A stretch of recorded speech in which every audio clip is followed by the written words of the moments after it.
I didn't play the updated intro, so I'm sorry for those that aren't on the thank you list.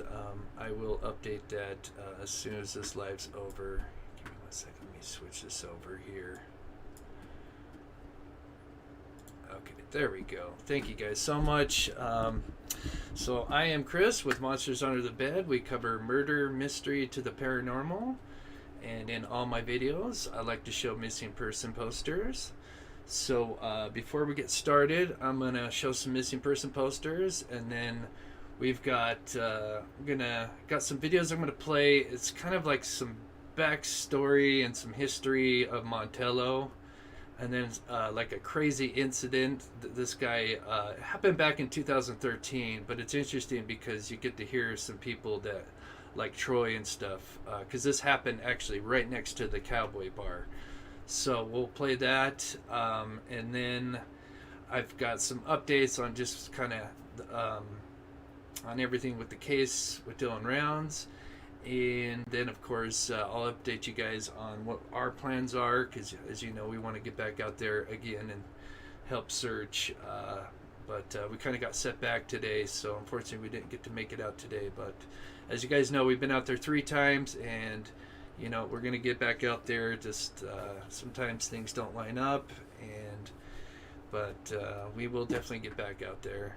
And then I've got, let's see, yeah, there's a couple other things I'll show you guys. And then tomorrow I'm going to probably do 2 lives, because I was thinking, like, because there's been a few updates on a blog about the Delphi murders. As you guys know, I've been following that case as well, and I was thinking about incorporating it in today's show, but I feel like I don't know how many people are up to date with the Delphi murders that are here in the chat. So I figure what I'll do is probably tomorrow I'll do 2 lives, like one for Dylan Rounds and then one for Delphi, because I feel like there's some things that are happening behind the scenes. Not 100% sure, but I thought I'd go over that, because it would be interesting if the things that I've been reading are actually true. It would be kind of crazy. So, all right, so let's get into the missing real quick, and then we'll get some shout outs going here. Okay, so this is one I've been featuring a couple times because a close family member has requested this. This is Donald Kelly. He was 56 years old. He went missing on March 31st of this year. He's 6'3", 150 pounds, got blue-gray eyes, short brown hair, and went missing in Virginia. He was driving a red Kia Sportage, according to his family. Apparently, he's been without contact with his family for a long time and says this isn't normal. He is in need of medical attention. They say he's got a scar on his left cheek here, and a barbed wire tattoo on his left arm. And so if you have any know his whereabouts, the number to call is right down here. Scoot that over just a little bit.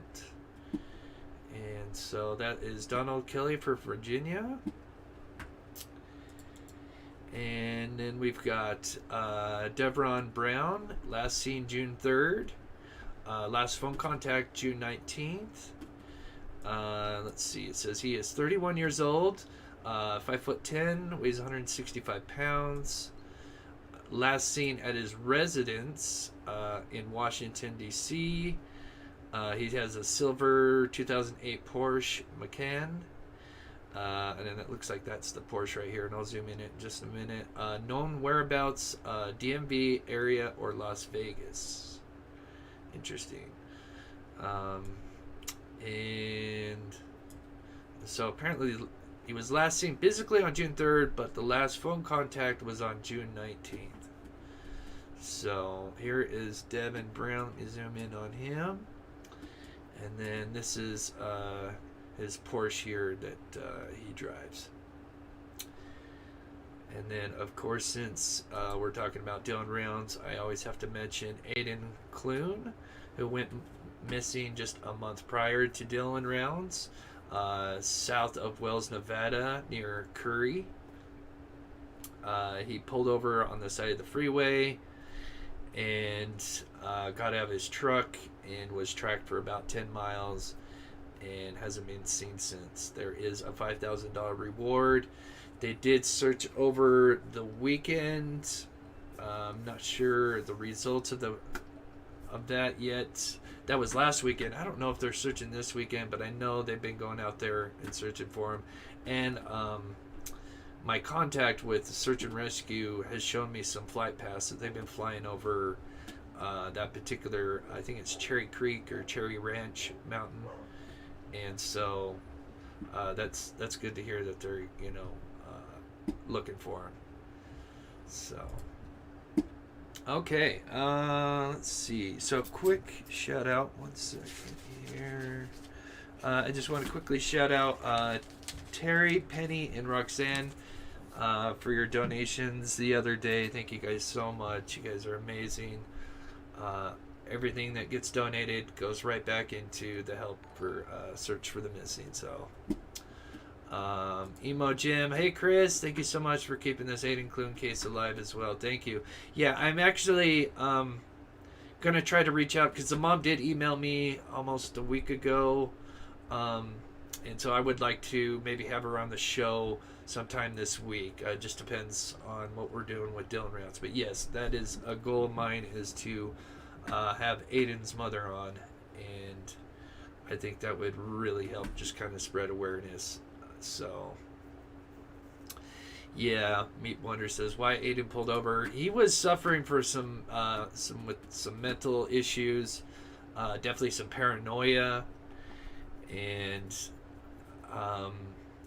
he came from California, and he was actually going to come here in Salt Lake and stay with his grandmother. And just before he arrived at his grandmother's, he had a phone call with his mom, and he was just all paranoid, thinking, just acting weird.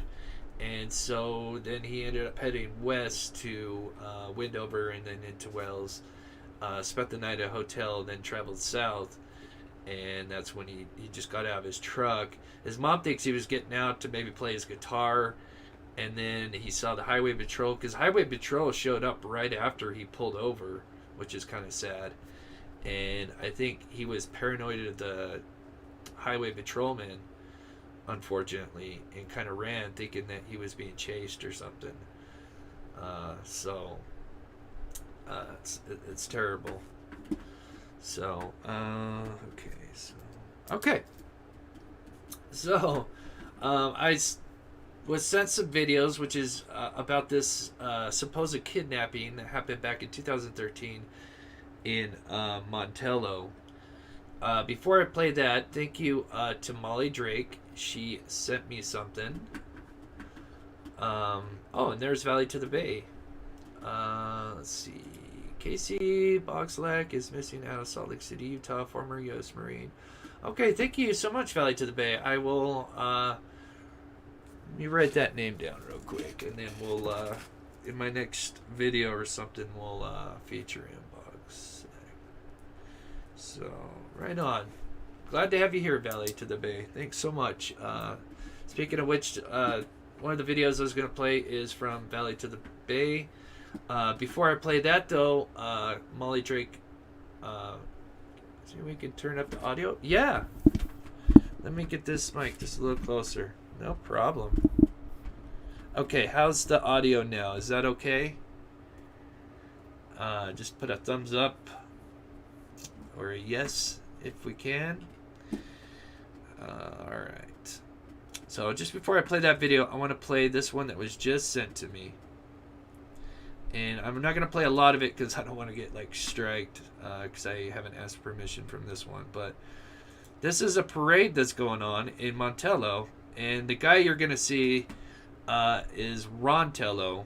And he's kind of like the guy that's kind of that's in this video that I'm going to play here in just a minute. Here we go.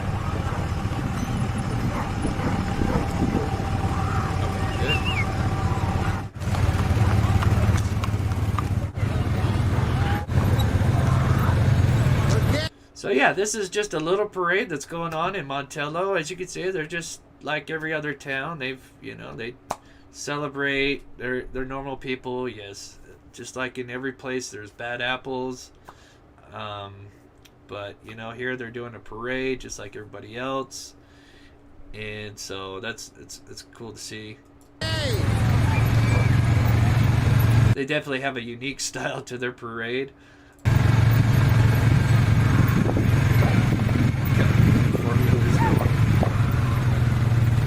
Okay. Looking good. All right, hi. Sorry for the loud. Didn't realize it was that loud.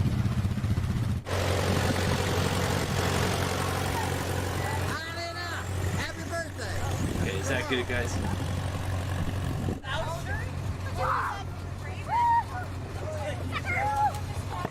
Pretty fine automobile you got there.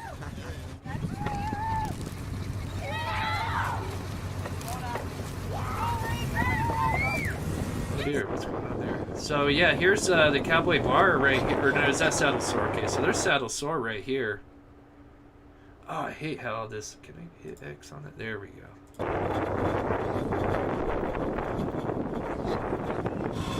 Hey.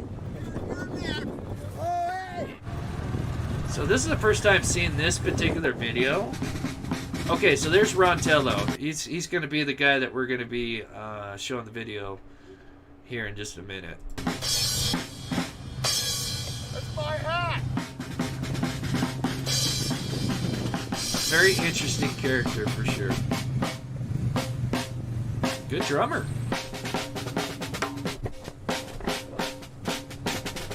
And that is the Cowboy Bar, as you can see right here. Just back here with all the little flags hanging out. All right, we got Ron Teller. I All right. Give us a cadence or two. I like that. I played the drum. I played the drums for many years. Miss it. Go! Go! All right. We got it all. Okay. So I don't want to play too much because, like I said, I didn't ask permission for this one. So, but very interesting. I really want to watch that. Like I said, this was just sent to me just minutes before I went live. So I bet you if we watched this, we'd probably see some familiar faces and names. So, so if you guys want to see that video, it's called Montello, Nevada, 2011, 4th of July Parade. And there's also another video, unless this is the same. Is this the same video? Okay, so it is the same video. I was just playing towards the end. Okay.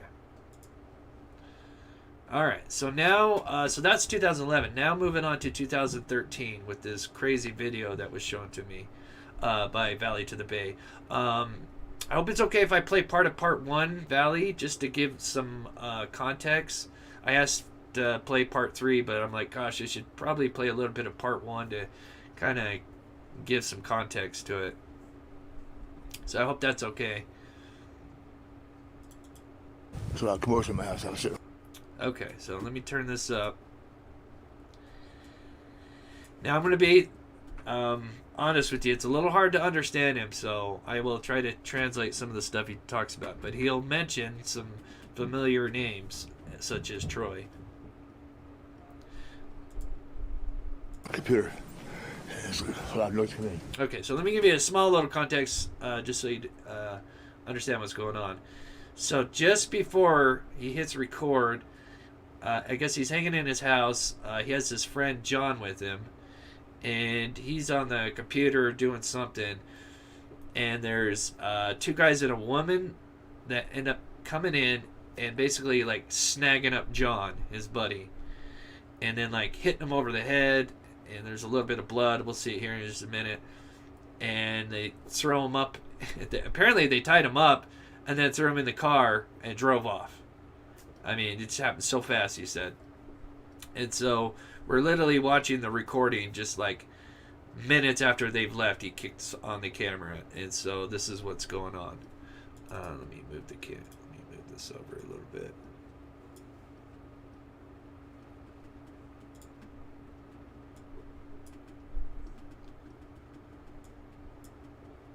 Okay. Two mugs were chasing John to the front. They see me because I was hidden memory. So you cover.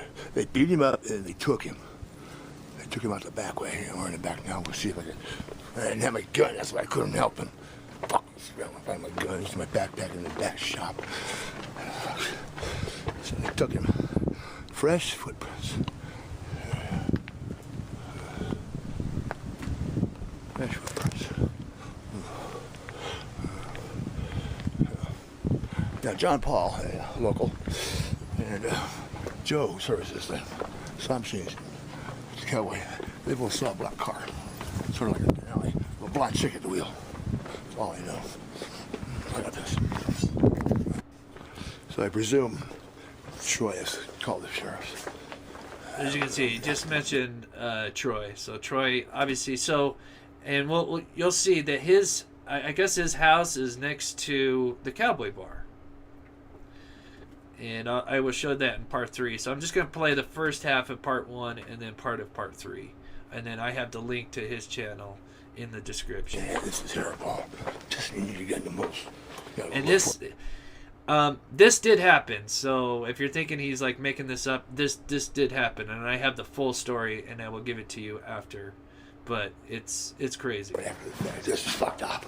It's got a crazy twist to it. There's a bit of evidence up front. Stand by, it's grim. They all come running through here. The chase ended up right here. It's John's head. Must be. It's gotta be John's head. Okay, let me just tell you right now, John is fine. So don't think John is like dead or anything. John is fine. We'll get to his story at the end. Man. That's all I know.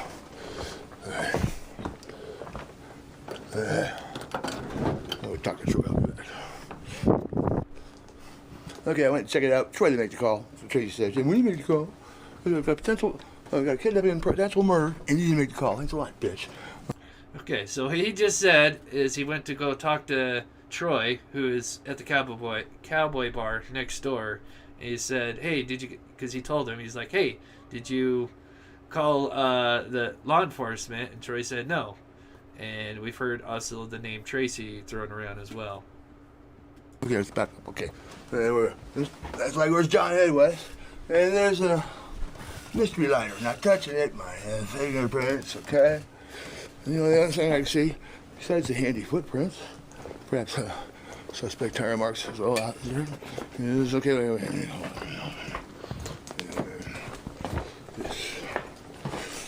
This was not there before this, okay?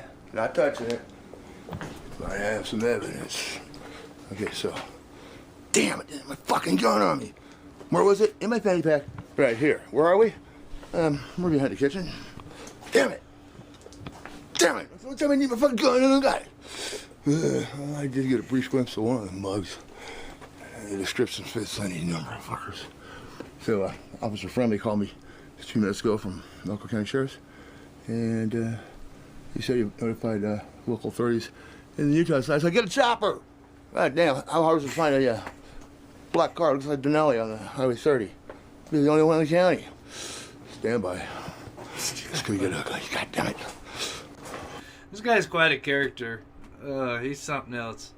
So I'm going to play just a little bit more, and then I'm going to skip to part 3, and you'll kind of see how law enforcement deals with an incident like this, which shake my head. That's all I can say.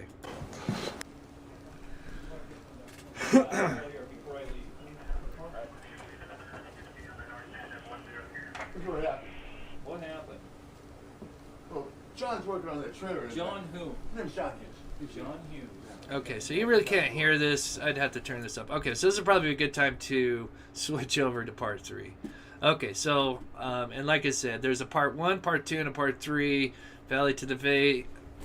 Shout out to them. They allowed me to play this. He uploaded it on his channel. So if you want to see the full thing after the live show, go check that out. So yeah, get the chopper.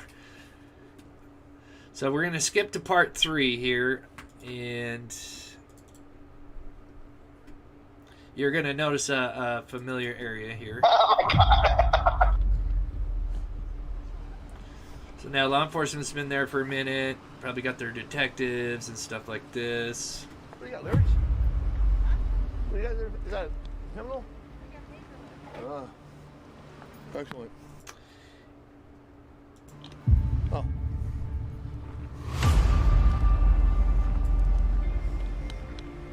Thank you, Pam Ridley. Oh, yeah. So yeah, as you can see, you've got the Cowboy Bar right here. A lovely Slayer sign up here. And so it looks like this is where Montello resides, is this building here.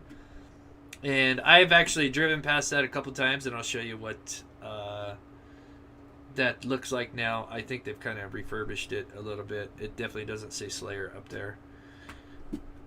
But here are kind of the Montello law enforcement here. Detectives, I'm assuming.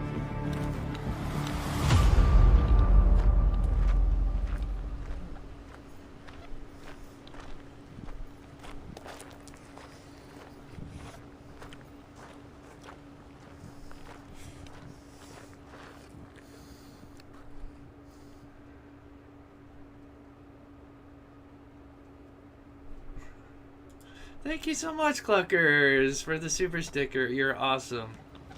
And like I said, I'm going to explain the whole story just in case you guys are confused. Like I said, we'll explain everything at the end What do you here. got, lyrics? What do you got there? Is that a criminal? Excellent. Oh.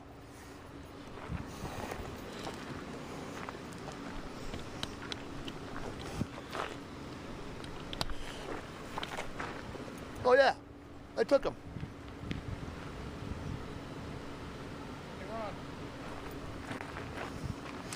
Thanks for asking.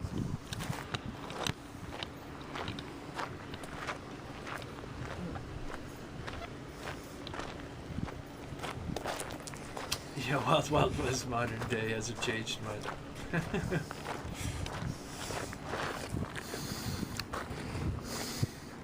Pictures, are we? Is there much crime around here? Do I? Is there? Do I spend much time around? No, is there much crime around here? Good answer. Hey Ron, what's John's last name? Hughes. Hughes.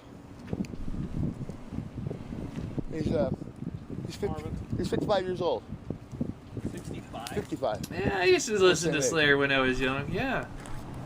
My rebellious days. Maybe he's 54. I got pictures of him. Cool, I'd like to take a couple. I have it on a flash drive.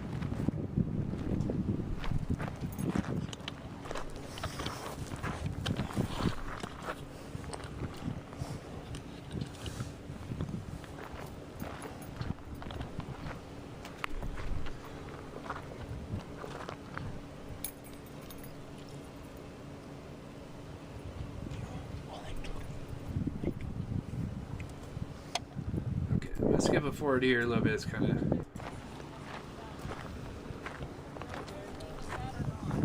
I'll go. I got her phone number.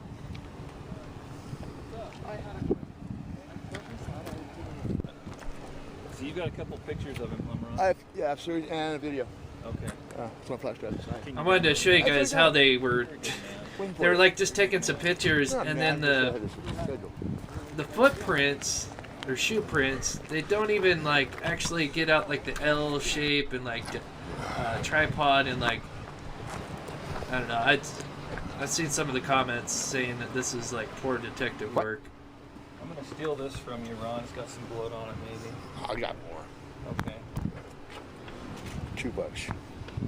What's that marijuana smell? What is that? Cigarette? Well, you want some? Yeah. Yeah, well, you got better shit in that evidence locker. We know that.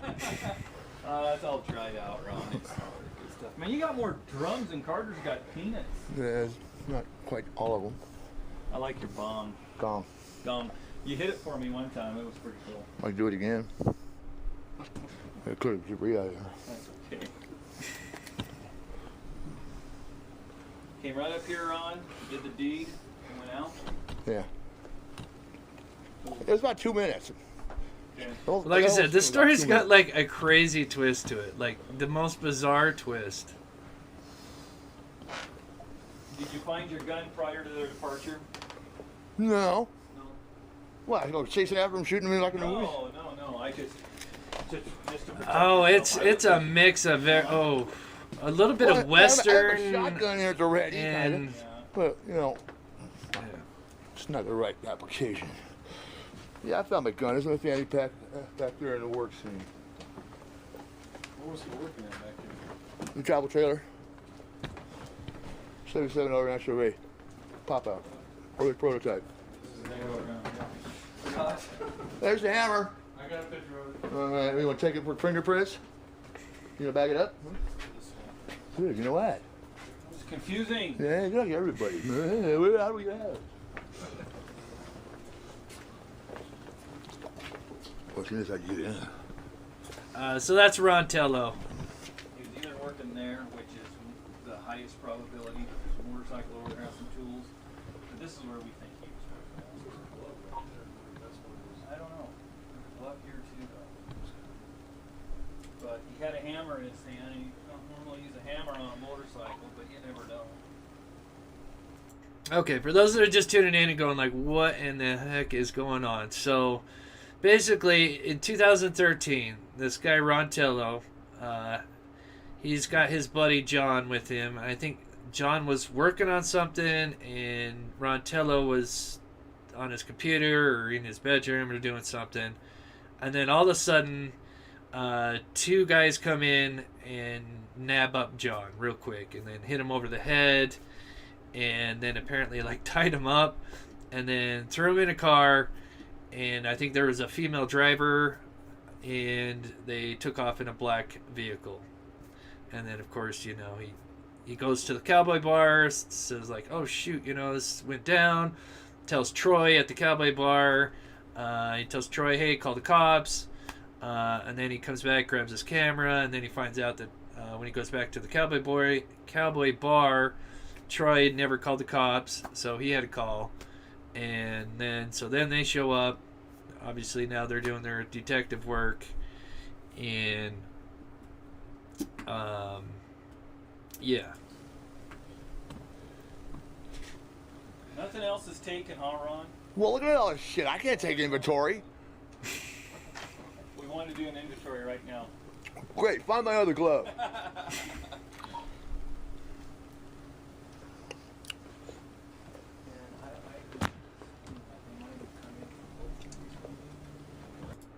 Skip a little That usually bit here. happens. Maybe. Never really pay attention to shoes. Can we get, is this camper locked up back there? So anyway, so that is part 3. That's uploaded by Valley to the Bay. So shout out to them for allowing me to play that. It's like a little bit of history from Montello. Yeah, Montello from Montello. Who would have thought? Exactly. So I will give you the full story on what's going on. Like I said, it's got a crazy twist to it. It's bizarre. Let me show you real quick, just so as you can kind of see, we can get a good shot here. I'm going to show you what it looked like in 2013, and then what it looked like when we passed through. So, Chris, let's make. Oh, oops. Chris, let's make Western horror movie. We will win the Oscar. Thank you, Rocky K9. Yeah, with the backdrops you got out here, I'll tell you what, with the castle that I showed you guys, we have time, I'll show you that castle. Holy Hannah. And all the things that are built out of glass bottles out there on that one property is crazy. Absolutely crazy. So, let me see if I can get a better look when they were...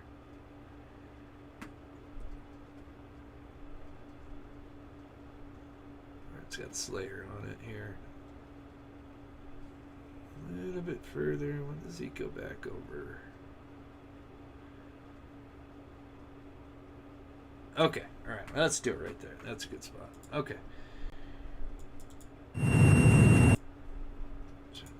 So this is during our second trip. Yeah, I think our second trip.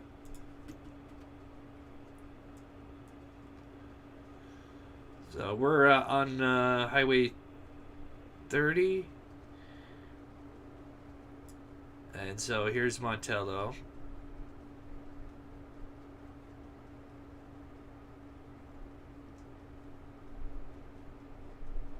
Yeah, I will give you guys the full story here in just a second. I just wanted to show you guys what it looks like now. Just kind of. So here it is. So as you can see, it looks all nice painted. Don't have the Slayer on it anymore. Maybe Valley to the Bay could update me. I don't know if Rontello's still there. I hope he's doing well. He seems like a decent guy. Very good drummer. And then you got the Cowboy Bar.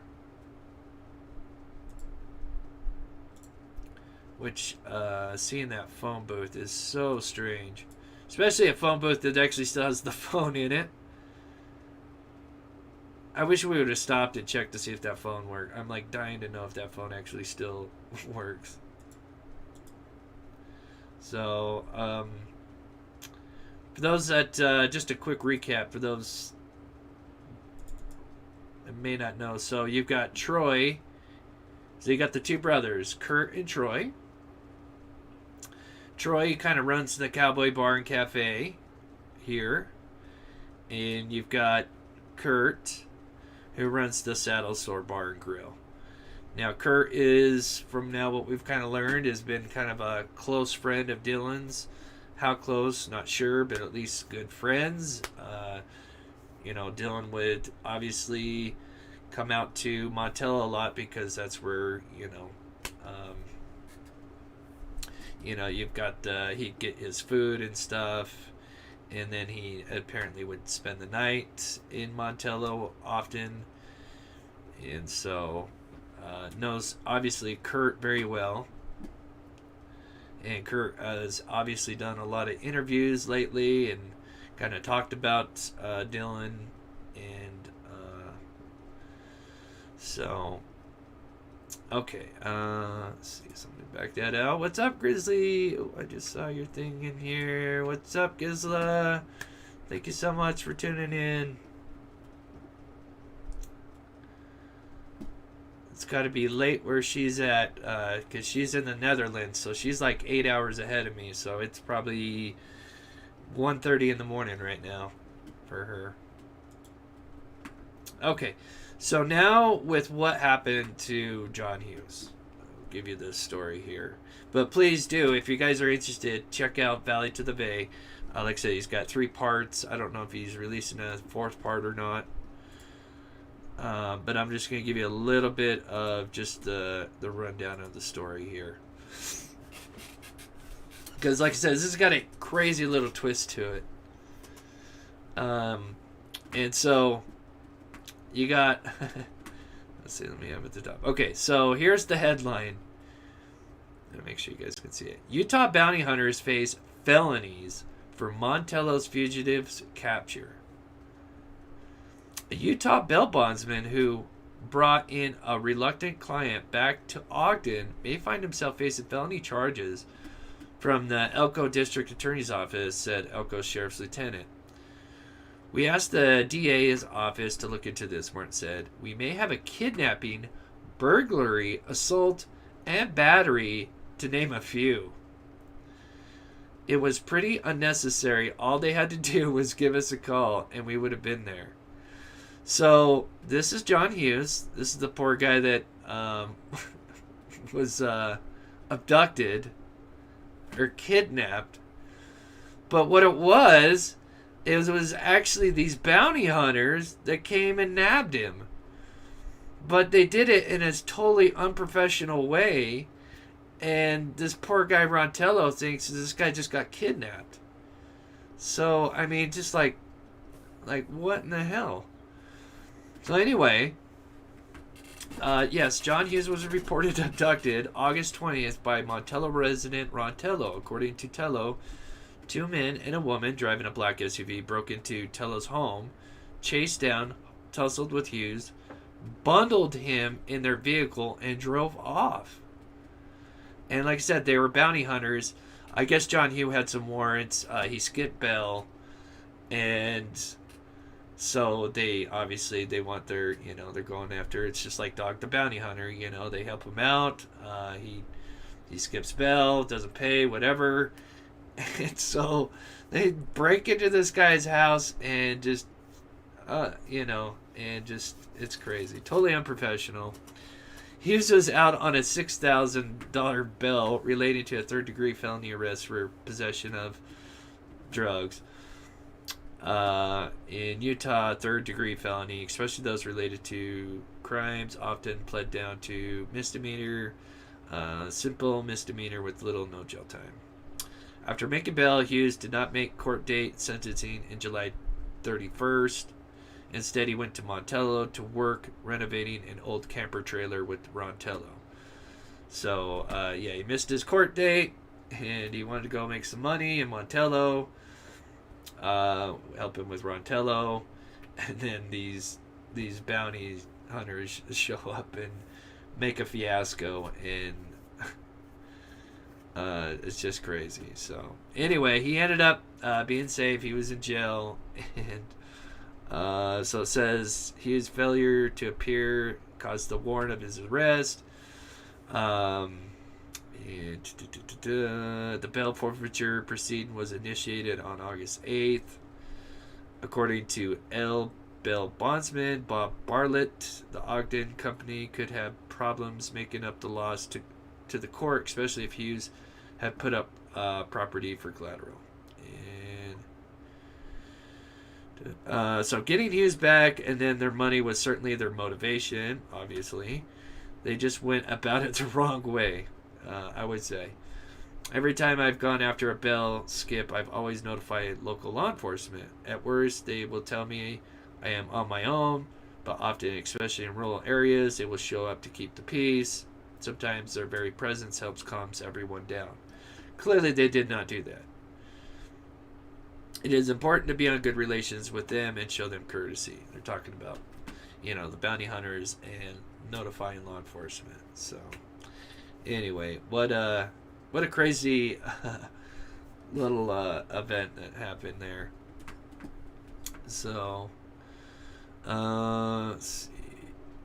We were told by the informant that Rontello ran the town. Oh, this is interesting. So, we were told by our informant that Rontello ran the town kind of like a boss, Blake said. Everyone seemed real nice when we drove in. We found Hughes working on an old trailer with a claw hammer. When he saw me, he started swinging and then took off. So that must have been one of the bailsmen, bounty talking.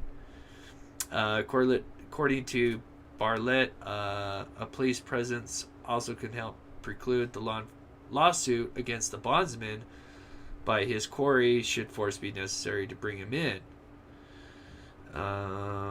Most of the time people come quietly, he added. Even if this guy is wanted and skipped on bail, we still treat them with respect. We usually don't go smashing in doors and running down people like bounty hunters on television. There are some people that do that. Frankly, I think they get off on it, but I found that if you're courteous and respectful, you won't have a lot of problems. So anyway, okay. So that's just a little backstory on that. That is a crazy story. And like I said, shout out to Valley to the Bay that to kind of get that little story out on YouTube, because it was definitely sent to me multiple times when that first came out.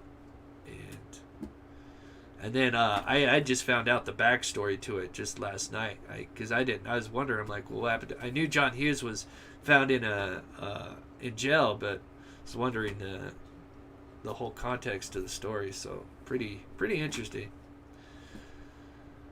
So let's close that out and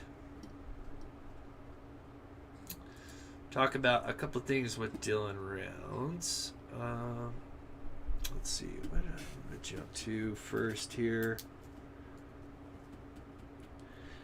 Okay, and if we have some time, if you guys want, at the end, we'll see. For those that may not have heard it, I did get that conversation with Troy's talking to Salty Pancakes about the incident that could have happened to Dylan Rounds. That's the one where I had to beep it. If you guys want me to play that again, I'll save it at the very end. And if you guys want me to play it, I'll play it again. I think it's very interesting. I've been listening to it, and I think, because apparently, he's kind of speculating the story of what could have happened to Dylan's. But now that I've heard it a couple times, what's always kind of made me wonder is why are the boots left behind? And then kind of listen to that story. I'm like, that could kind of fit a little bit as to why the boots were still there. So, anyway, real quick. So we did get some pictures of Dylan's trailer. Shout out to No Thanks. He got some pictures, and so I'm going to show you that. So these are pictures that we're taking. There's just two. And they were taken, so obviously, the family came on Monday. Because Dylan was last seen in Montello on the 26th. Then talked to his grandmother on that Saturday. And then she called back. He didn't answer. And then they couldn't get a hold of him Sunday, so they came out Monday. So when they came out Monday, they came out with some friends of the family. And so they went and took some pictures of the trailer, and this is one of them. So this is inside Dylan Round's trailer, and as you can see, it is quite dirty, and it does look like it's been kind of ransacked, because I think, in my opinion, as far as motives, I think either it's money or just kind of he kind of maybe pissed some people off, because he's a kid and he's kind of giving everybody orders, when somebody needed something done, because he had Jim and Don working for him, he would send one of those to go help out. So I could see where you got this 19-year-old kid kind of barking orders, and that kind of rubs people the wrong way. So I think it could be either maybe that, maybe even a kind of combination. You got this little punk kid, and so yeah, this is a picture of his trailer. I'm assuming maybe taken on Monday, that at the end of Memorial Weekend. Quite dirty. Yeah, eggs are out. You can actually see eggs are in there. You got your Cocoa Pebbles. You have some stuff out. Looks like the cereal bag is out, so it looks like maybe they were searching, tearing the place apart. Either, it's either one of two things. Either he was just kind of lived dirty, or this is kind of the result of somebody ransacking the place. So, one of the two. And here's the other picture.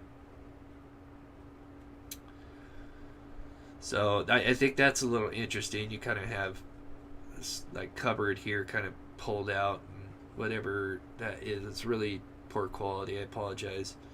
But yeah, you got everything that's gonna, you got eggs, milk, stuff that should be refrigerated.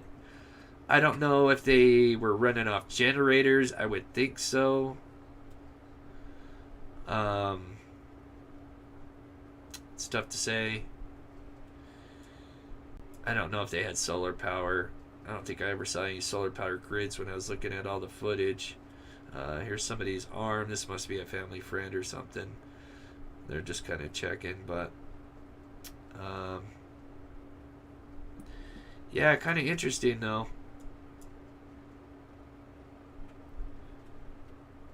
Now, what do you guys think? You think it looks ransacked, or you think it's just dirty from a teenager? Obviously, from what it sounds like, he spent a lot of time in Montello, so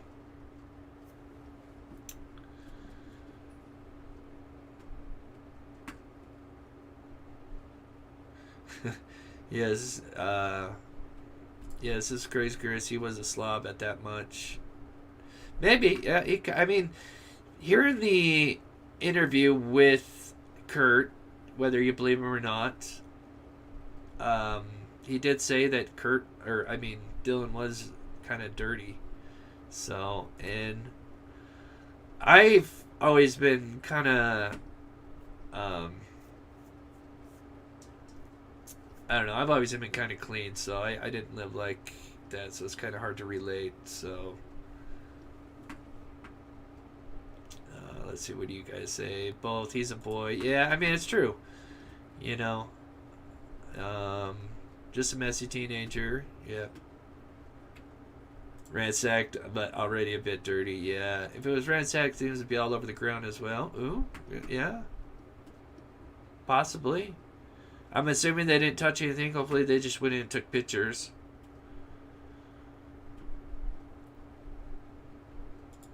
Emo Jim, when I was a teenager, it kind of looked like that, but not that bad. Yes, Jennifer makes a good point. Yeah, that's the weird thing. Is some of the food that's sitting out there is weird.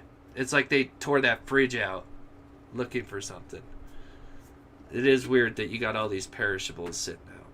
That is the one thing that would kind of lean towards more of a ransacked. I don't think you would leave all these perishables out.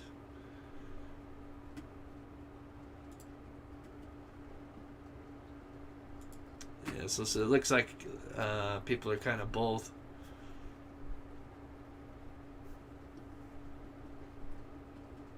That's more than a messy teen, yeah. And there's one, so.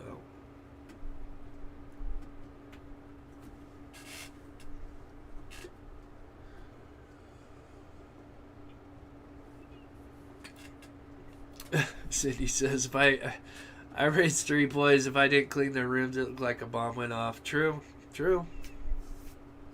So, interesting. All right, let me, before we push on here real quick, let's see. So, about 50-50 here. So, I asked you guys, do you think Dylan Rounds is close to Montello? So, when I say Montello, kind of like the Nevada side, like around James Brenner, obviously close to Montello.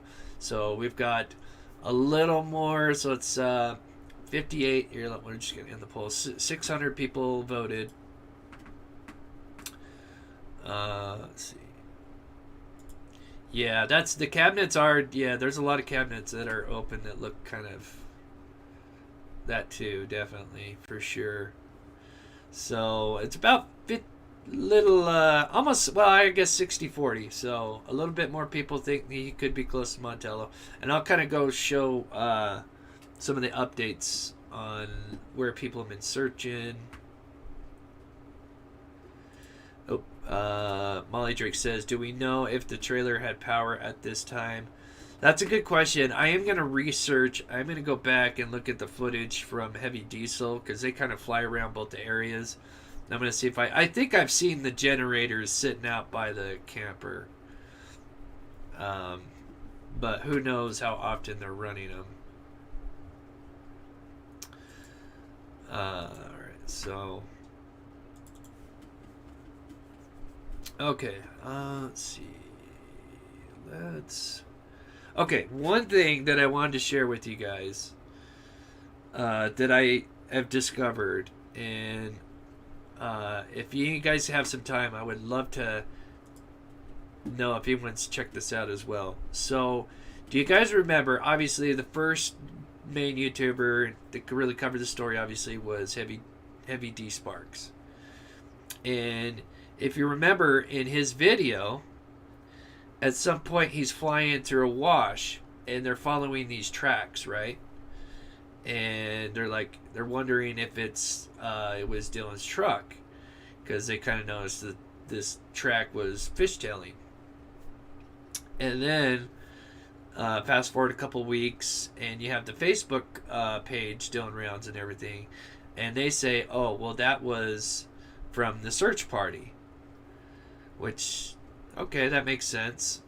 But then let's see. How's it going? Question on here. Is it Mob Crew? Just at Mob Crew. Yeah, Woodlake. Just at Mob Crew if you got a question. I'll try to see it. The chat's going fast, but I'll try to see if you got a question. See if I can answer it. But anyway, so like I said, the Facebook group said that hey, those tracks came from the search party. Well, because I've been going back and watching some original videos, and I always go back to Heavy D Sparks because there's always something that I kind of pick up, and one of the things that I picked up was the whole cell phone thing. I was able to locate where they were talking about when they say, south of the tracks and in a little gully. So I always kind of go back to that video. Well, I noticed that they took out that part where they show them flying that wash. Like I watched it 2 times today, thinking, well, maybe I just missed it somehow. And I watched it twice. They completely took that out, and they've taken that out recently. And then I noticed on the Facebook page that they don't mention. So if you go to the official Facebook page, they have. Let me click on it here.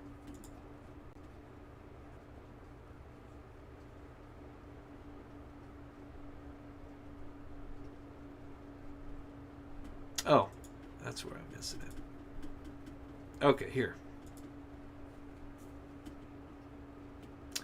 Which is it's nice if you guys want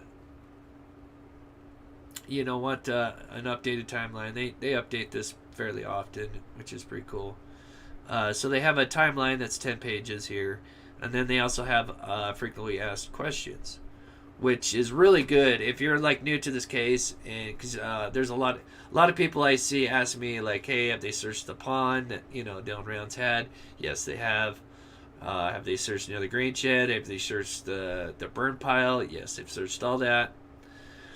But I swear, in here was that question about the tracks from Heavy D Sparks, and I do not see it anymore.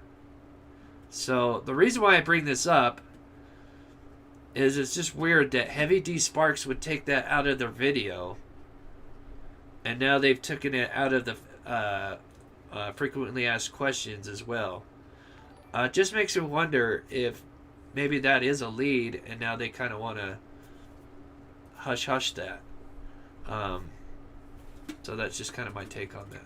I just thought that was kind of interesting because I've always wanted to check that wash. We wanted to go out there and check that specific wash that they had followed those tracks down. And so like I said, I was watching the Heavy D Sparks video, and it wasn't in there. It was taken out, and I thought, okay, well maybe they took it out because they thought it was a lead, but then it was just supposedly from the search party that was out there at the beginning. But now they don't have it in the frequently asked questions. They took that out, so it just makes me wonder why would they take that out of the Heavy D Sparks and this as well. I don't know, just something I thought I'd show. Present. Thank you so much, Lisa, for the $5 super chat. You're awesome. Thank you so much.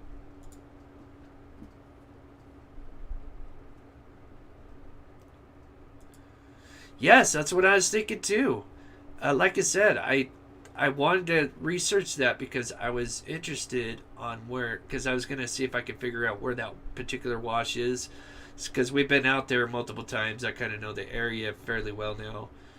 And like I said, I watched it today, and it wasn't in there. And I thought, that's so weird. And then I'm like, go to check the frequently asked questions, and it's not in here anymore. So it's just something I share with you guys. I don't know. Maybe that could be a lead, and now they want to keep it hush hush. I don't know. That's just wanted to show you guys that. It's pretty interesting.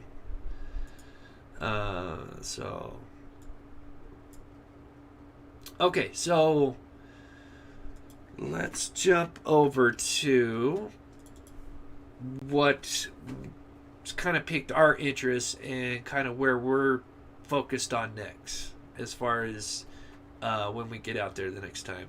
Part of the reason, like I said, it's kind of tough because my car broke down the second time we went out, and my car's just toast. It's just done. So now we've just got my aunt's car and then my cousin Nick's car, but his car is like something you really don't want to take for long travels. So we just kind of stuck with my aunt, and obviously she's got works part-time, and then Nick, obviously he's got his job that he works part-time. So for us to go out, a lot of things have to line up just right. So unfortunately they didn't this weekend. So but as you guys know, we've been out there 3 times, and of course we will get out there again as soon as we can.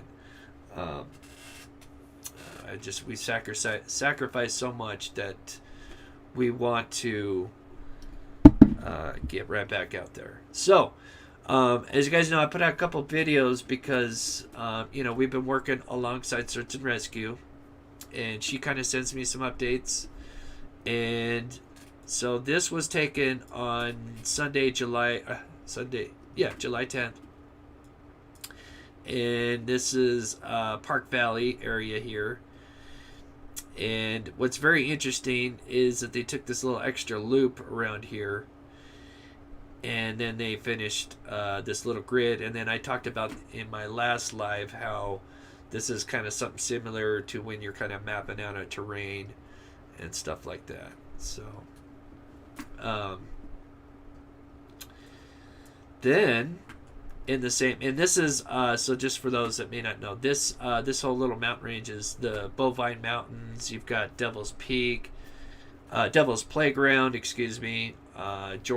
George Peak, a bunch of different places up there. It's mostly known for Devil's Playground because it's just, I'll show you some pictures of Devil's Playground. It's really beautiful. And then this was sent to me on July 14th, which was actually just not that long ago, which is really fascinating.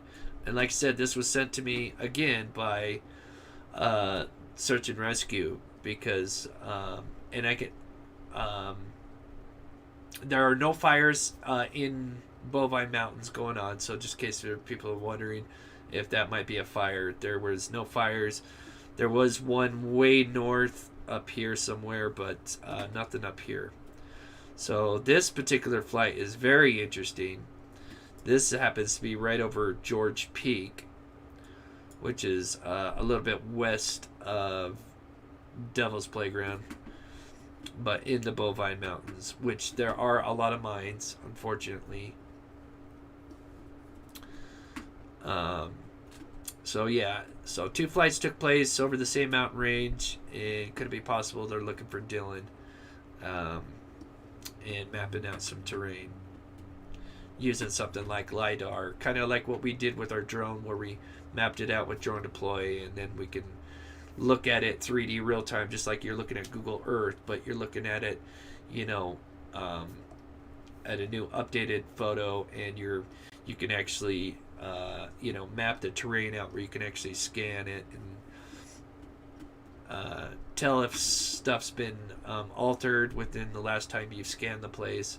So there's a lot that they can do with these. It's pretty cool. Let's see. Let me close this out real quick.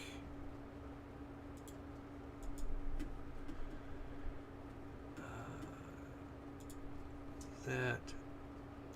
So they have been for updates. Obviously, I think they've definitely found something. They spent a lot of time in the grain shed location, from what the locals told me.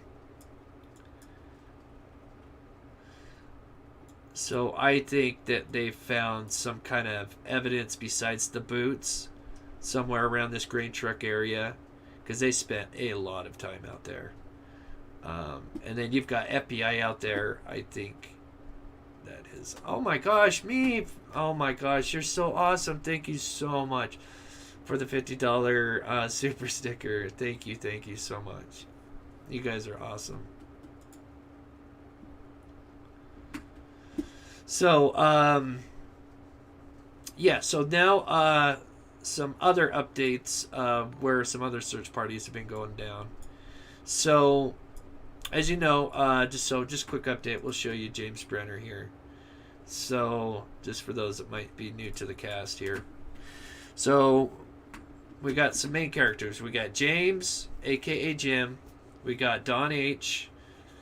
And Jim and Don used to work for Dylan. Don was fired. They kind of had an argument, disagreement, and he just said, screw it, I'm out. But from what I understand, Don seems like a decent guy. And then you've got Jim, obviously now, who is a suspect in the disappearance of Dylan. He was storing guns in Don's trailer. Jim did have some property on the Nevada side. He had a trailer here, and thanks for, shout out to Molly for showing me this. So this is kind of where he had his trailer, but apparently he was caught squatting in the trailer near the green shed. All right, 4 months. Congratulations, Jennifer. Thank you guys so much. Oh, so yes, that is something that is a law in Utah. So obviously certain states have different laws. Until you are convicted, they don't do the mugshots here. So yeah, that has been a big thing. They're like, everybody's been trying to get the mugshot of James Brenner. Not until they are convicted will they release the mugshot. So no mugshots until there is some kind of conviction. So.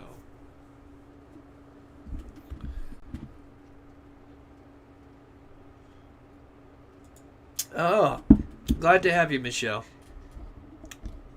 So, anyway, okay, so yeah, back to James. So anyway, yeah, so you got Jim and Don. So now you got Jim that's now been arrested. He was obviously storing ammo and guns.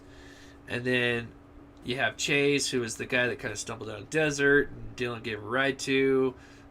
Gave Chase a ride back into Montello. And then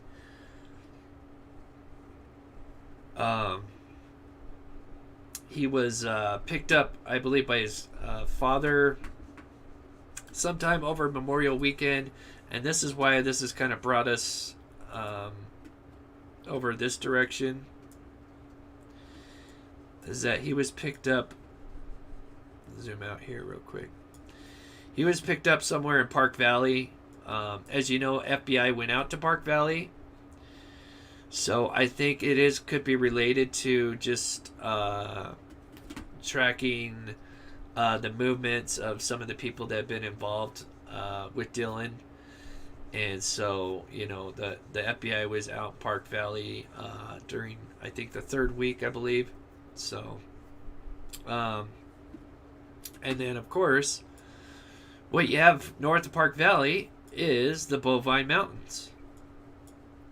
And so this has piqued our interest. And you have Devil's Playground, which is over here. And then that plane that was really circling is about George Peak, which is about right here. So when we get back out there, we're thinking of, obviously we're not going to tell exactly where we're going to go, but we got our eyes set on somewhere in that area, just because some of the information we've been getting from our search and rescue. And like I said, it's just one of many leads. Just because we get one lead doesn't mean that's the lead that's going to take us. You know, it's just one lead that's a possibility. Now I'm going to show you what they've been dealing with, because they've been, even since day one, they've searched this place, and there's a lot. So this is Bald Eagle Mountain. You got Copper Mountain, which is, if you notice, it's right east of Brenner's trailer.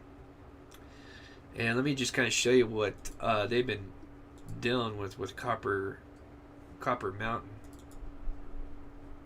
So as you can see, I've got it tagged right there.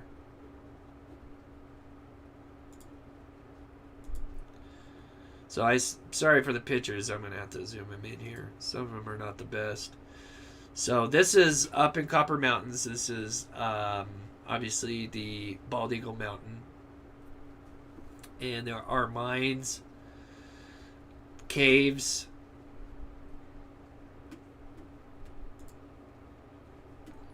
This looks like the M Cave, if you guys follow Kenny Beach.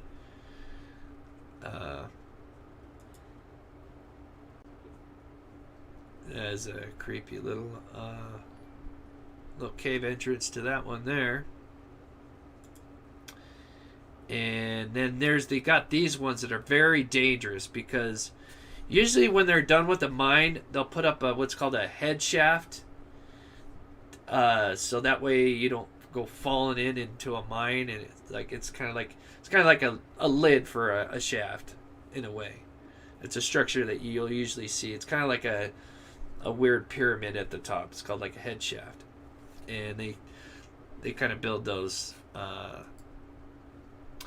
But a lot of times they get old and they'll actually crumble, and this actually could just be the result of the head shaft just falling in. And so these are dangerous, and they're all out. A lot of them are all out there in this area out there. And so yeah, the best thing to do is, drop a camera down in there. But easily, yes, you could just toss a body down in there.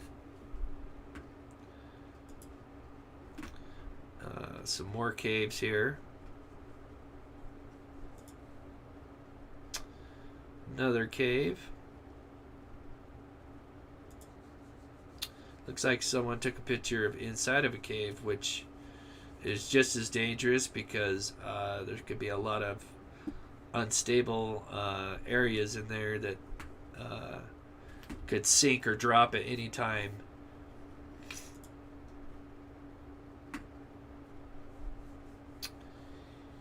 And so these pictures were taken by, there was a professional team that went out there. I think these were taken about a week or 2 weeks ago. But it gives you an idea. This one is very dangerous. Just gives you an idea of what's out there. And just how many places that they could hide a body. And every single one of these is a different kind of mine. And so it looks like, all they're doing is just putting some simple sticks and logs over the hole. But, who knows how big these holes drop down.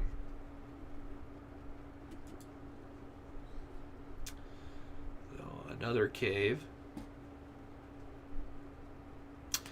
So, can a drone go to cave?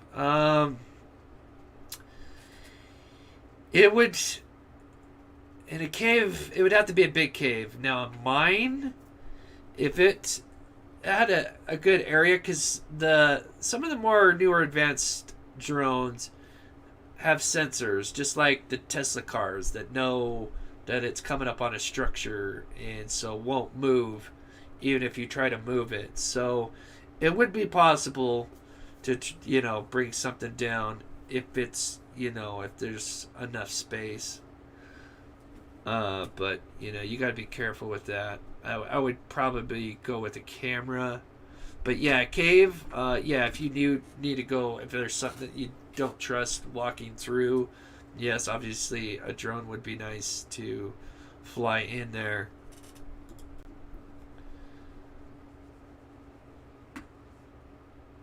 So that is a crazy cave. But those are all just kind of natural caves that are just out there.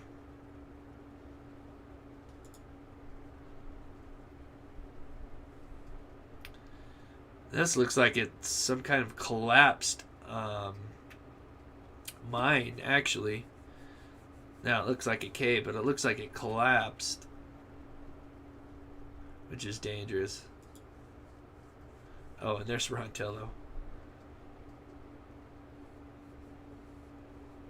Yeah. Yeah, see, that's interesting you say that. So they thought, with Heavy D when they went to search for Susan Powell.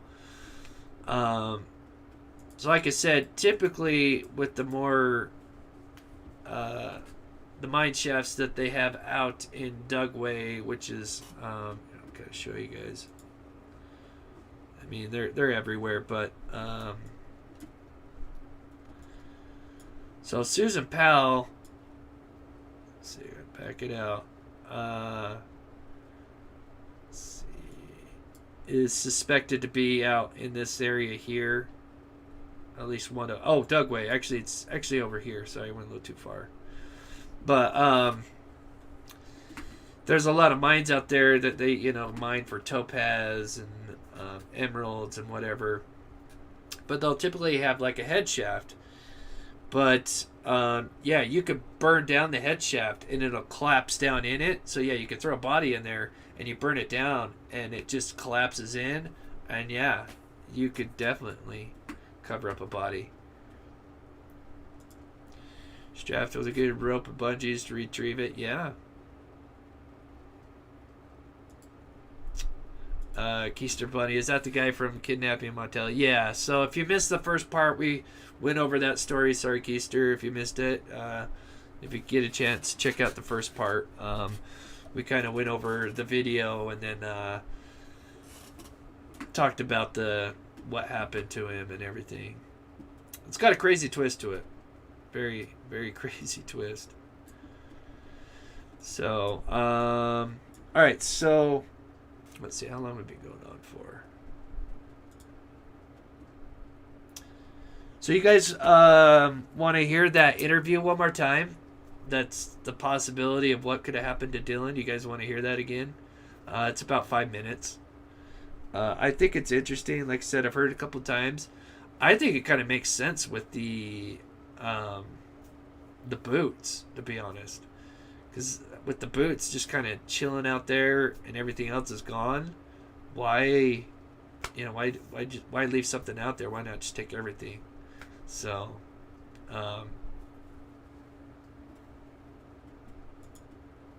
oh, thank you, Star. I love the info you bring. Thank you so much. Okay. Yeah, you want to hear it again? Okay, we'll do it. Okay. So, Elise, yes. So, okay. So, obviously, quick warning. I tried to beep out all the F-bombs because it is F-bomb. You got to understand, this is an interview with Kurt Wadsworth, who obviously, if anybody's going to know information, it's Kurt. Just because Dylan would go into Montello often. He spent a lot of the time in Montello if he wasn't working. And he was with Kurt. And so Kurt had this interview. I don't know if he was being I don't think he knew he was being recorded, to be honest. But anyway, they were at the bar and clearly Kurt is drunk. And yeah, he's just cussing, but he talks about a scenario of what happened to Dylan Rounds. And I'll be honest with you, I've heard a couple times now, I would not be surprised if this is kind of what unfolded in some fashion. So let's go ahead and play that. And then I thought, after we do that, I have not done it for a while, I thought, what if we break out the donation dance at the end? Because I know there's a lot of new people here that have not seen the donation dance. I thought, what the heck? Let's do the donation dance. Okay, so let's play. All right. Okay. Quick warning. There are F-bombs. I tried to beep them out. You can still kind of hear them, but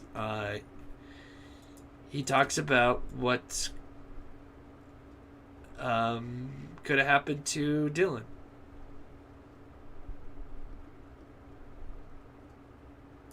Not what the fuck. Okay. You know, that's kind of a stupid thing to do, in a way. If there's two guys running you and you... Okay, hold on. Law enforcement can get that. If they call us, we'll get it for them, but we can't give it to you. I was like, well, that's... Well, now, those 10 shots, they shot at me 10 times, I'm gonna He's getting out. And they say, Dylan. Okay, of course I missed that first one, but I got them all. I got all the rest of them. So here we go. All right, F-bombs ready. Put the little ones away. Put some earmuffs on for the little ones.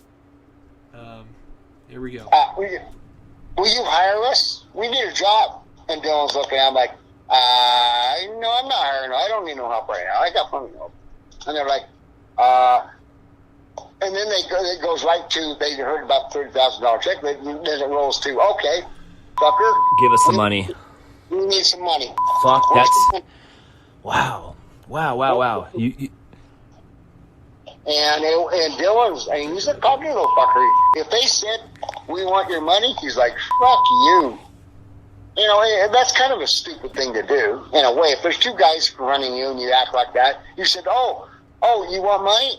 Why, you hold me up or something? Yeah, we got a gun. Here it is right here. Oh, okay. Well, we got to go for the, can you give me a ride back to my farm? That's where my money's at. It's not here. I just parked my truck here. That's all. I don't have no money here. Well, let's go for a little ride and I'll give you some money. Get you off my ass, you know? I mean, what's money worth if you're going to die? Not worth a fuck, right? Yes, exactly. He's 19 years old. He don't think that way. He's thinking, no, fuck you. You're not good. Fuck you. And then they pull a gun out, and he's like, oh, shit. Oh, my God. And he runs out the back door of that shop, out to that pile of dirt out there, because he knew where that was at. He's thinking, I know a place I can get behind a pile of dirt and let them shoot me out until they run out of fucking ammo, and I'll run the fucking, and then I'll haul ass again, right? Because they know how many shots in a gun you got to refill, right? I mean, if you got a brain. You know, you make 10 shots, most with a pistol now. There's 10 shots. They shot at me 10 times. You know. But I think what happened is one of them went out there after they shot at him. They went out there. They thought they hit him. And they may have hit him. Because one of the psychics said he got hit in the head. And they thought he was fucking dead. And they go out there, and he's not dead. They're like, oh, shit. The way he says, oh, shit, is funny. It's not a laughing matter because this could be what happened. But yeah, thank you so much. Under Your Scars. Ooh, I like that. I like that name. Thank you so much for becoming a member. And for the members, I do have some new content coming out. Either tonight or tomorrow. I'm gonna drop a lot of stuff soon because I've just got so much extra footage that we've got from going out for just the 3 trips alone. This creepy cemetery, which I'll show you just a little bit of at the end, that I'm going to upload for the members. So, okay. So anyway, we are listening to the interview with Kurt. He's kind of describing a scenario where two guys, are basically kind of holding Dylan up. They drive to his grain shed location, apparently, and then they're saying, hey, we want your money, and Dylan is kind of being a cocky teenager, and, says, screw you guys, and then as he's kind of walking away, apparently they're shooting at him, so now he is running over to the dirt pile, and now they're thinking they might have clipped him, and so this is about where we're at right now. So, Shelley... Woodbury says, Dylan had such a sad home life. Mom left the kids with dad, but he's abusive. Then to end like this, it's just really heartbreaking. It is. It is. For sure. Thank you so much for the $4.99. Okay, let's play it. And thank you so much, Sheila. So, all right, we thought we can't let him run away because he's going to tell the authorities, right? So we're going to kill him, right? And it didn't get the job done. So I'm like, oh, he's still alive. So now what are we going to do with him? And maybe he was alive enough that he took his boot off. The only thing he had to fight with. That's what I think happened with the boots. He took his boot off to use as a weapon against them because they're coming at him. He's wounded. They're coming at his ass, right? And he takes his boot off and he's swinging at the fucker, trying to get him off. Whether, with the only weapon he's got. And, imagine if you swing a boot or something, you miss, it's going to go flying. You can't hold on to it. It's heavy enough, it's going to fly around. So he managed to get his other boot off. Were they steel toe? No. They're just fucking, work boots. So You know, but if you're swinging a boot, you're using the heel. The heel is what's going to do the work for you. Imagine getting a hold of a boot. You know the high top boots. And his boots were his only weapon.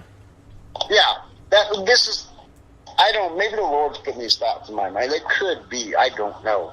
But I just want to imagine happen. So he takes his other boot off, and he takes a few swings at him, and he misses again. That boot goes flying the other fucking direction, right? Now he's fucked.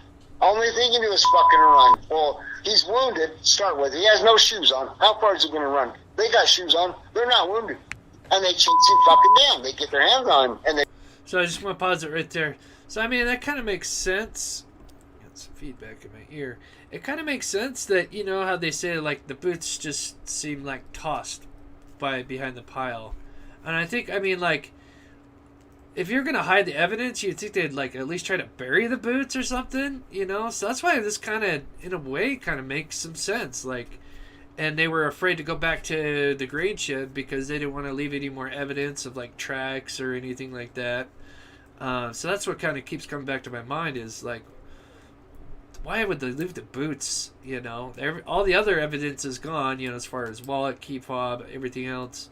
So why leave the boots? So, I mean, this story could kind of make sense.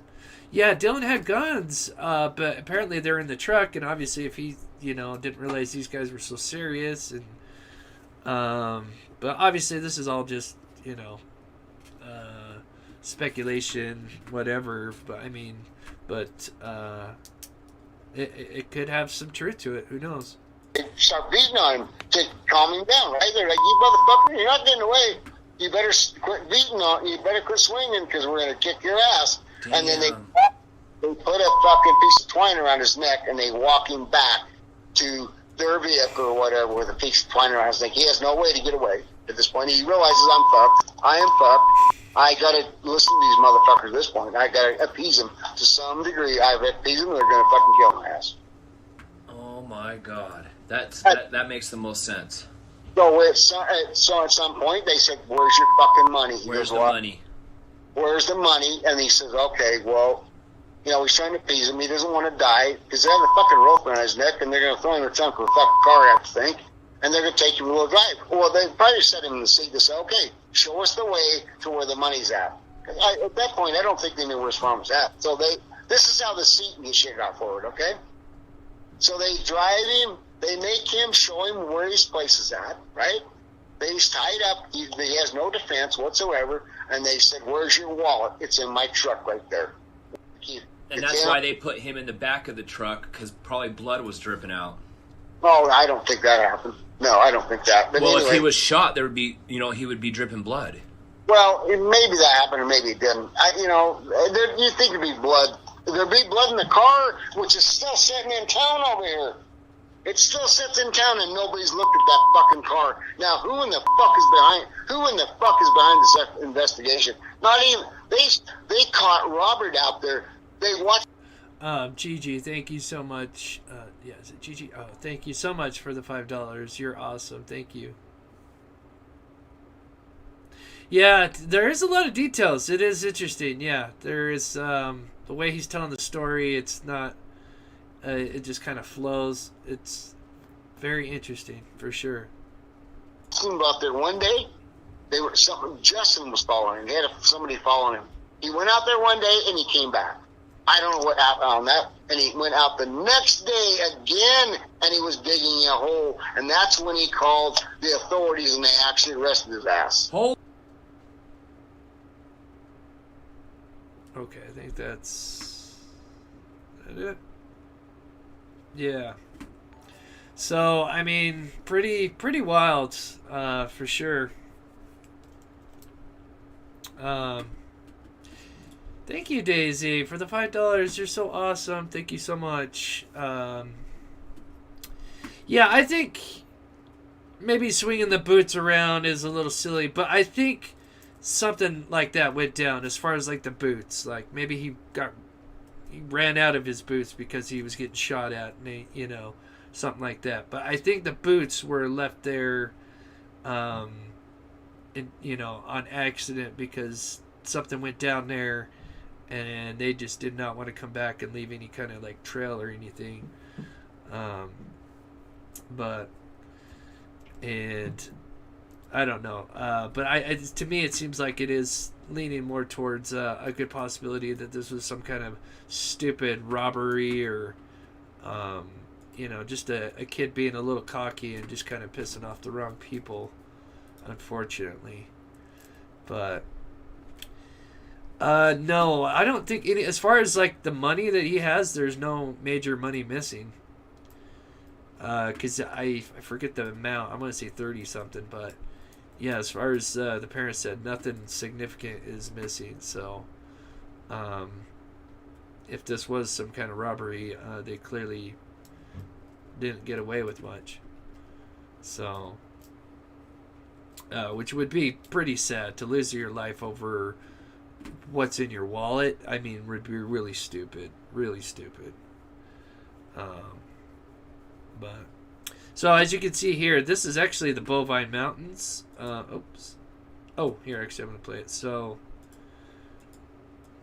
I know I kind of showed you guys. This is Park Valley right here, and these are the Bovine Mountains here. And so, like I said, let me show you real quick.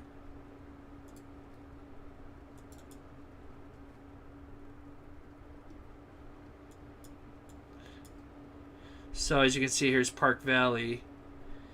And it's just kind of interesting that they took this loop around here, and this is it. This is Park Valley. So they were flying a loop around here, even into the mountains. Thank you so much, Rocky K9. You're awesome. Thank you so much. And shout out to Raina for your PayPal. You're awesome. So, let's see. Oh, yeah, let me just finish playing this. This kind of shows the Bovine Mountains.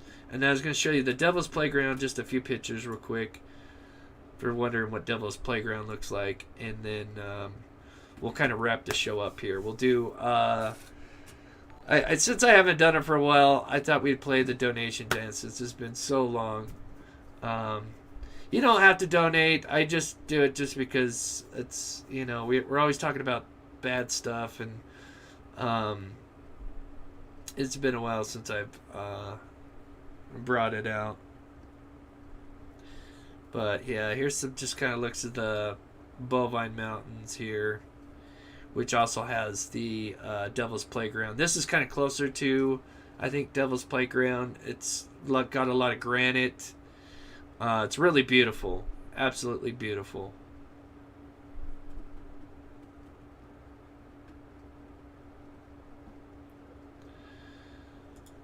Let me show you guys just a quick few pictures real quick.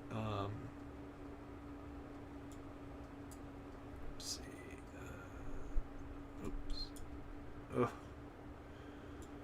Come on.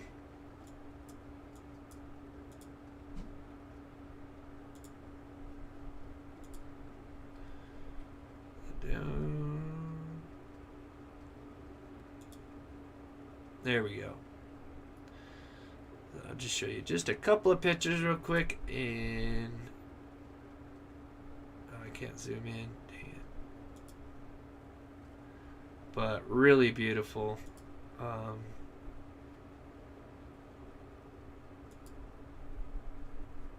That one's really neat.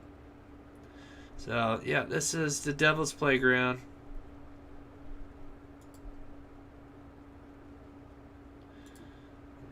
Big one. That's really cool. There's some really crazy rock formations here that have been weathered. So, pretty neat. From the shed. So the theory is on this. I'll go over that real quick, and then we'll do. Okay, so the theory is, so you have the shed here, but you got Highway 30. I mean, you just got one major highway, so you could take you into Montello, Nevada here, or you wrap up and it goes up this way, and then you've got this, which is I'd say 50 miles, give or take. But you got to remember, FBI was in Park Valley. There's something that brought the FBI to Park Valley. That's why we've kind of had our eyes on that particular area. And then with the 2 flights, obviously, with what's been going on, has kind of piqued our interest as well. With them taking that flight over here and then another one over here, you could easily have someone just drive up any one of these little dirt roads and get up in there, and it's tons of places to hide a body. So thank you, Stephanie, for the $4.99. So let's do the donation dance for those that are new. I'm gonna do it, and then I got the outro for the pets. And but if you have not seen the donation dance, you gotta see it. Make sure I got it though. I have to find it though.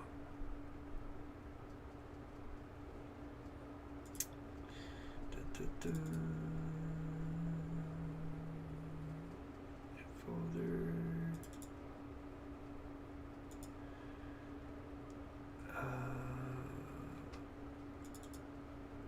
Those are donations I turned in. 1 second, we'll find it.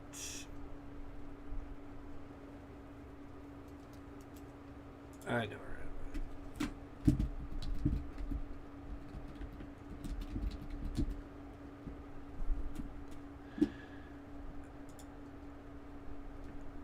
oh man, I wonder.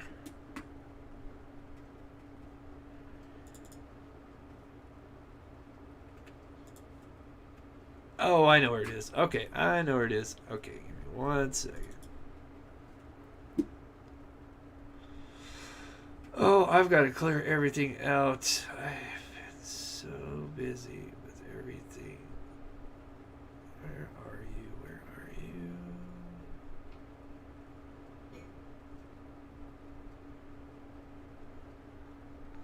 Perks. Intro live membership perks. Okay. I know what we can do. I know what we can do. Alright, here we go.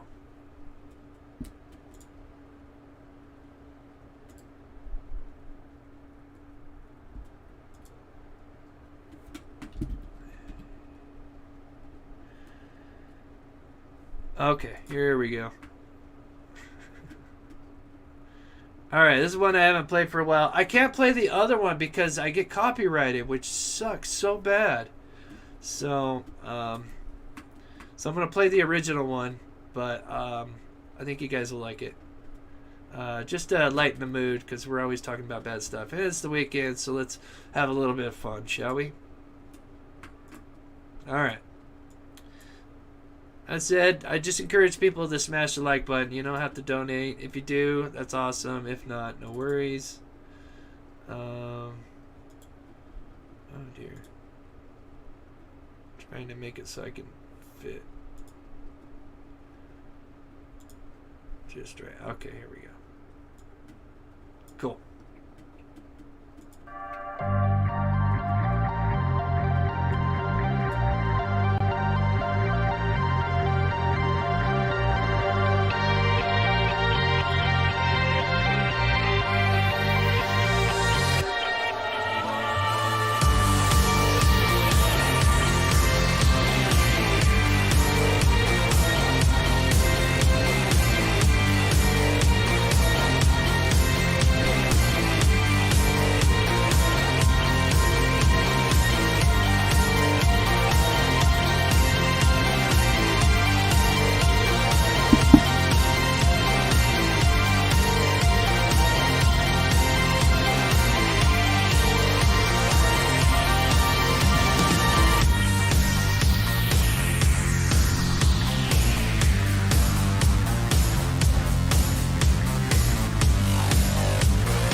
Okay.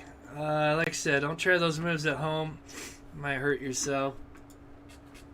I am experienced dancer. Oh my gosh, thank you guys so much. Oh my gosh, you guys are so awesome. Hearts Ash, Jennifer, Michelle, Emo, Sherry, Poodles and Doodles. I love that name. Thank you so much. And Under the Scars. Under Your Scars. Okay, so I think I got everybody. Jennifer, Michelle,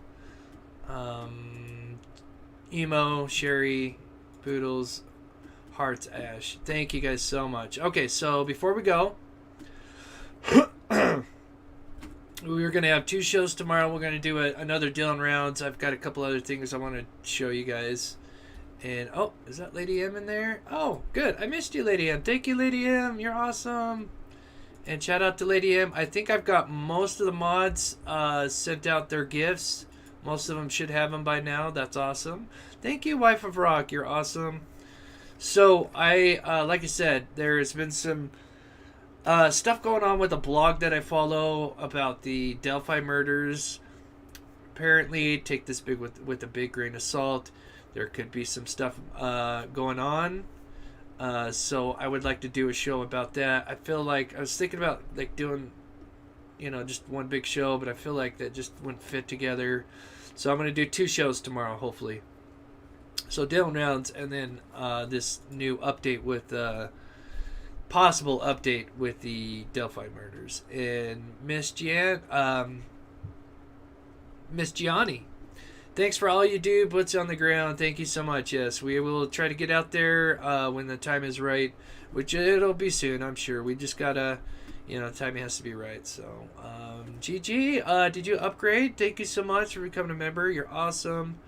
So I've got the outro I'm going to play here in just a minute. I hope I've got everybody. If I don't, I will definitely get you in the next one. You guys are so awesome. But yeah, there's some interesting developments possibly going on in Delphi. So we'll probably do a 2-part live tomorrow. So with that, we are going to play the outro now. I did add in some new pets. If you don't see your pet, please be patient. It takes a while for me to get them all in there. So, if you do send in your pets, put the name of the pet, so I can get it in there. And with that said, thank you mods, thank you all the new members, thank you just everybody. Yeah, I do think, somebody asked me, I think there's definitely probably at least 2 people involved in Dylan's disappearance, I would think. I would say 2 or 3 tops. I don't think any more than that, or this would have been someone who would already talk. Yes, I'm going to try to get maybe an interview with the mother down the road soon as well, Emo Jim. Great call. So, alright guys, I love you guys. I am going to play the outro, which has got our viewers' pets. So, if you want to send in your pet, if you haven't already, my email is in the description. Alright, I love you guys. Have a wonderful weekend.